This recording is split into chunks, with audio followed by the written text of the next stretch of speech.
Welcome to the Olympic Mix segment of sports tonight, this lovely Wednesday evening. I still have Onyiwuchi and Tunde Koiki in the house with me. Okay, and all right, guys, let's quickly talk about Nigeria, our team.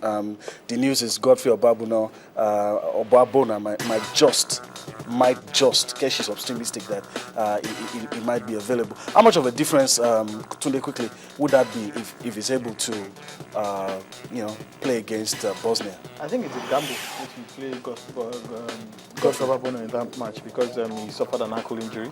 He tried to run it off in the game against Iran, but he couldn't shake it off.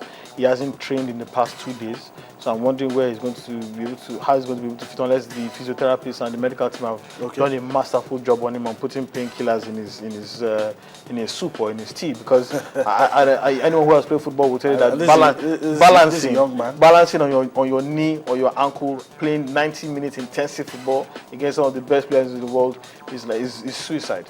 So I'm thinking, in my opinion, I think Godfrey Oboabona is out of this game.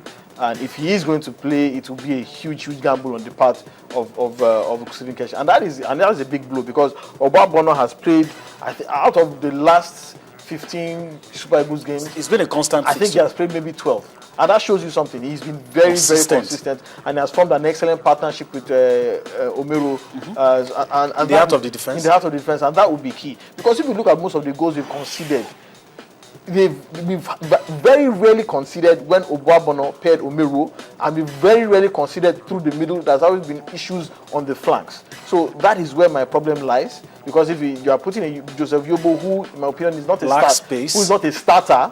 Yes, and if he's isolated one-on-one against a quicker, trickier opponent, he's likely to come out second best. So I'm just wondering, do you start an Azubike Gwekwe that a lot of people in Nigeria do not have faith or confidence in? Do you start a Kunde Odulami despite all his ability and aggression? Has he ever really played football at the highest level? Not really tested. You say no. Do you go with an Ambrose Efe who can also play central defense and move put someone else at right back? So the combinations and those are the questions for Keshi to answer. He's paid to answer that, not me. All right. Let me quickly come to you.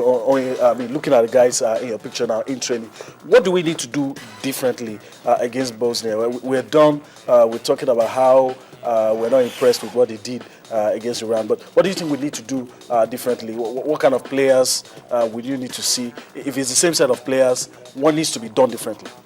Well, Yemi, before I come to that, answer that question, I want to quickly talk about Oboabona. Yeah.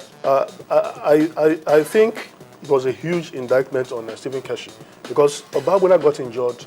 We all expected that he should have substituted him. They allowed him to, continue playing. Aggravate the injury. To aggravate the pain. And it shows that he doesn't have confidence. In the other centre-backs. The player said that he can continue. The player said that he can continue. He was limping. And you had other defenders on the bench, and you had to probably shows. It shows that he doesn't have much confidence in the others. On the bench. And I think it's a huge indictment. But for me, I prefer that. I mean, there's no disrespect to the player. If it was Omero, then it would have been a greater disaster, because Omero is our man in the heart of the defense. Center defense. He can mark. He gives clean tackles, and everything. His timing is perfect. And he has age on his side. Look at this. What in a nightmare scenario where Oboabona and Omero are injured? Will we not pair Azubike Egekwa? Someone will play. They will hope for the worst. They will hope for the worst. No, it's true.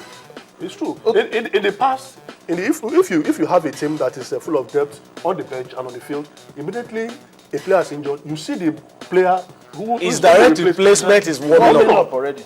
Warming up. What do you warm up without the input of the coach? But back to the issue, what do you think that we should do differently? No, I think a lot of people have said so many things, but I think we lacked a creative player.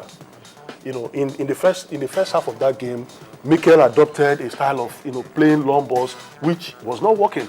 If you are going to play long balls, then you have two strikers. You have a tall attacker who brings out the ball for the target man. So what are we talking? So we need, like Chief Odigbide said, I don't know whether Keshi will accept that some of the coaches who went, the former coaches who went to Brazil should assist Keshi. He needs help. What do you mean the former coaches? Shaiba Modu, Christian Chukwu, they should come together and assist Stephen Keshi. Okay. They should go with a consortium. Literally, the high chief was just saying that perhaps perhaps Maybe I should be in Brazil. Keshi is probably overwhelmed. But today I said it here that in the absence of Silvano Sokpala, Keshi needed, another person to help him. But they did ask him, do you want a foreign technical assistant? He said no, he wanted Okpala. Guys, I don't want us to cry over spilt milk. Today, what can we do?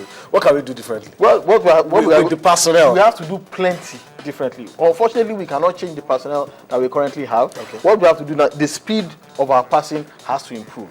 The speed of our decision making in the final third has to improve. The quality of players and their determination on the pitch has to be greatly heightened, because we saw a team that lacks, they seem bereft of ideas about how to break down their opponents. And I've always said consistently on this program and on other platforms that there are three ways to break down a defense.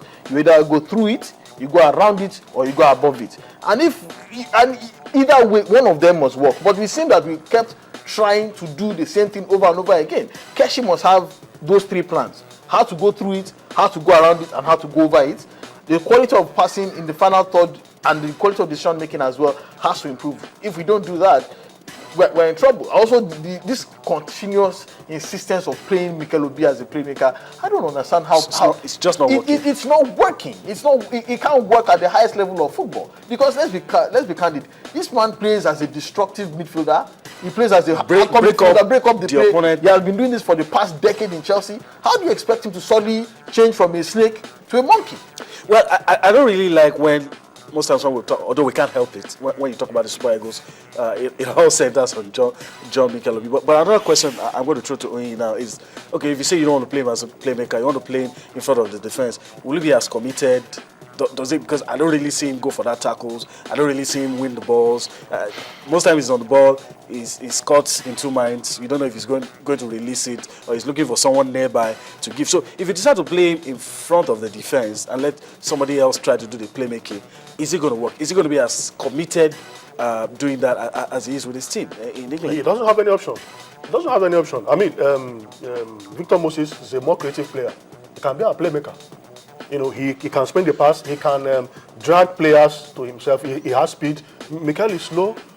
Sometimes decision making is poor, and sometimes he doesn't put in his best.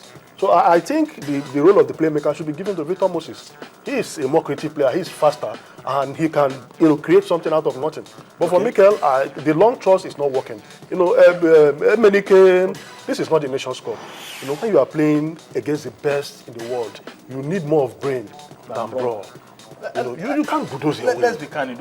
If you are a player who spends 95% of his time in England passing backwards and sideways, you're expecting him to now start making creative forward passes. You're asking too much of the player. Okay. All right. What about the others? I mean, Mikel can't just be our only problem. What about the other players, especially in the middle, where I think the problem really is? Yeah, Onazi, for all his energy and all his commitment, he's not exactly a creative midfielder. Ramon Aziz, for all his industry as well, he's not a creative midfielder, and that is the problem that we have. We had a team that was high on numbers, but somewhat short in terms of quality, and which is not a problem. Some people like to pack the midfield and let the creative work come from the wings. But the problem is that the only creation comes from just one part of the wings, which is the left wing. And any opponent, any two-cover coach would know that once you shut out the supply line, double team or triple team Victor Moses, there is nothing over. That Nigeria will not resort to start long balls. I mean, it's any two-cover coach who can tell you that. So it's just a case of how Stephen Keshi is going to find a plan B, a plan C, and possibly a plan D. Okay. All right. The guys have said it. I think we're in agreement that something needs to be done differently. Whether or not the big boss will be able to do that on Saturday, we'll just have to wait and see. But obviously, the tactics against Iran didn't work.